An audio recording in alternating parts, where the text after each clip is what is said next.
Mike Norvell this camp, in my opinion, be really hard on a lot of guys that are either veterans or, kind of the stars of the transfer portal.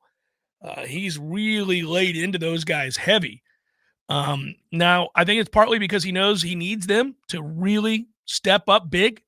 You got a lot of guys that they're depending on to replace a lot of other dudes who played a ton of snaps. So, he's getting on them early. He's demanding excellence early. He's setting the tone early. That's what you expect him to do. But it's fascinating. He's been a little bit ornery. I kind of like this version of Mike. It can get uncomfortable. I don't think he minds me saying this because he is who he is. I mean, he's a football coach and he's intense. Most football coaches are. And the best part about their kind of pitch, if you will, when they sit across from these dudes is that we're going to coach you hard. We're going to have to really, we're going to demand more out of you than maybe you demand out of yourself. You're going to be better when you leave here. And it's partly because it's a symbiotic thing. I need you to be better so that we can win games, and you want to be better so you can get paid. And that's how they get after it. But it's been a salty camp so far, buddy. It's been fun to watch. He's been tough. I've seen it, even if it was just the one day. I've seen it. There's, I don't want to say extra or more or higher amount, because he's been pointed before with some guys that are now going to be drafted later this month. We are in the month of April. So I've seen it where, especially the receiver group, there are times where he would just say these most cutting things to a Keon or a Johnny, and you go, okay, it's going to be that kind of Tuesday. Sounds good. But there is a little edge to Coach Norvell. And I think, again, it's because when you are developing a new leadership structure, they're proud of the fact that this is a player-led program and that their winter workouts went very well. And there was a seamlessness there and a belief even after the snub. And I think there was real relief out of the coaching staff. But still, this is spring camp is where you're going to have a lot of the leaders developed, and you're going to find out who that core is that can be leaned upon for adversity in fall camp and in the season. So I think he's really trying to put people through the ringer to define who can I go to heat of the moment when I have to have a tough conversation behind the scenes or between drives. And that's what this is about, a lot of psychology stuff. Jeff, who do you think has the bigger chip on their shoulder, the players or the coaches? Yeah, Mike's got the biggest to me. I think it's impressive. I wondered, this is a bigger conversation. We wondered how they would respond to the snub. We wondered if they would be able to handle the crushing disappointment of having done everything you were asked to do and have committed yourself to doing all of those things and going undefeated and playing through injury and all that other stuff, only to have it ripped out from under you and you get screwed over. What happens after that? It's easy for us to say, well, you just got to get back on the horse and you got to get back out there. It's easier said than done. I think that can leave one bereft of hope, as I like to say. And I wondered about it, but I haven't seen any sign of that at all. Now, maybe that's just because they know it can't happen again. It's a 12-team playoff this year. It's just impossible, right? What are you going to do? Sometimes I think we overstate maybe the importance of certain aspects of what a leader is and what a competitor is, and what things have to be in place for all of that to work. Most competitive people are competitive people on and off the field. Most competitive people want to be great because they're trying to be great for the sake of being great. They want the most out of themselves. They work hard. These are the things that they do. This is what got them, in the case of college football, a college football scholarship. It's what made them become recognizable to people, scouting the high school ranks. You found the best players. Yes, athleticism is a huge part of that, but, there are a lot of really athletic people who aren't all that competitive. So you have to have all of those elements. And I think if you do, even in the wake of a bitter disappointment and an absolute screwing by the system, it doesn't mean that you just turn that off, that you stop being competitive, stop working hard, stop caring.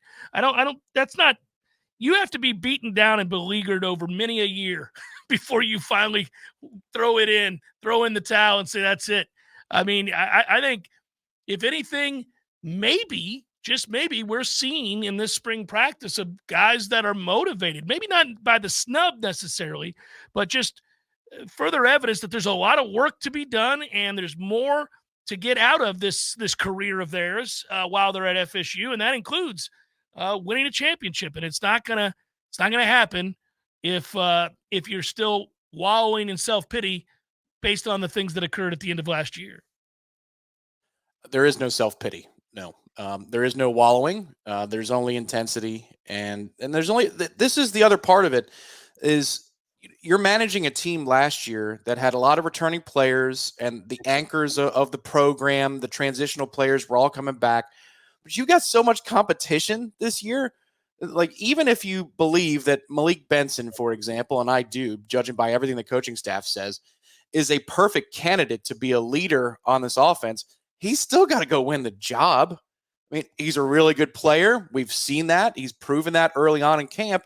But 2 padded practices and a scrimmage isn't enough for everybody to call it a day and say, well, Malik Benson's going to be definitely your number 1 receiver. There are other dudes who could take the job. And I think that's what Mike is trying to do, where he's not had an opportunity as the head coach to stoke the fires of competition in so many different places. So he's dealing with a different roster in a lot of ways. There's turnover at the veteran level, but there's a whole lot more capable players who could win a starting position. So I think he's trying to antagonize to get that going, to get the best out of the competition that they can get every single day. They have a staff that does a good job of carrying Mike's message forward to the segment groups. That's something we've noted before, that they were consistent. The messaging was always consistent. From the top down, you could see all of these things. And I think, too, they don't overreact to some of the things that happen in a football practice. I mean, it's a man's game, as they say, and it's a rough one. And we've seen, some terse interactions and some pushing and shoving, and that it's awesome. I think they're like, they want to see all of that. You want to see all that. Now, it gets old when you get into fall camp and you're tired of scrimmaging each other and you're tired of hitting each other, and that leads to frustration and late shoves and retaliations and things of that ilk. You're ready to hit somebody else by then. But it's fine when you get into this intense competition that we see right now at several segment groups, and they get after each other, and there are going to be real intense battles. This is, you don't want to overstate things, but at least in terms of playing time, they're fighting for their life. They're playing life. No, well, that's the thing. The urgency is raised by NIL too. Like, the transfer portal and NIL have been spring football's best friend in so many ways in terms of coverage, because you have so many more new veteran players that come in every year through the portal, through NIL. So that's on the front end. But on the back end of it, like, you could lose a battle if you're a wide receiver here in spring and in the old days and say, that doesn't matter. I'll go get you in the fall. I'm going to get you in the fall. You can have April. I'm taking August, Yeah. And now if you lose in April, you're thinking about, do I need to go to a different program? Do I need to get out of here because this guy's pretty good? No matter what I do in the summer, there's not a job guaranteed to me. But if I go to this other place, they're calling with a couple of bucks and they say that I would be guaranteed that job. The urgency of spring is completely different because of the portal. And that's what also makes it fun, is that, obviously there's back channeling being done across college football of who might be available after everybody wraps up spring football. So there's roster turnover coming. It's almost like there's a tryout without a season. Mm-hmm. And then whatever that is, 5% of your roster, or maybe a little bit more in cases where you're building, it turns over. So I love that part of it. Like, you can feel that too. Even last week, the one padded practice I got to, you could feel that guys are playing for jobs as though this is August instead of spring.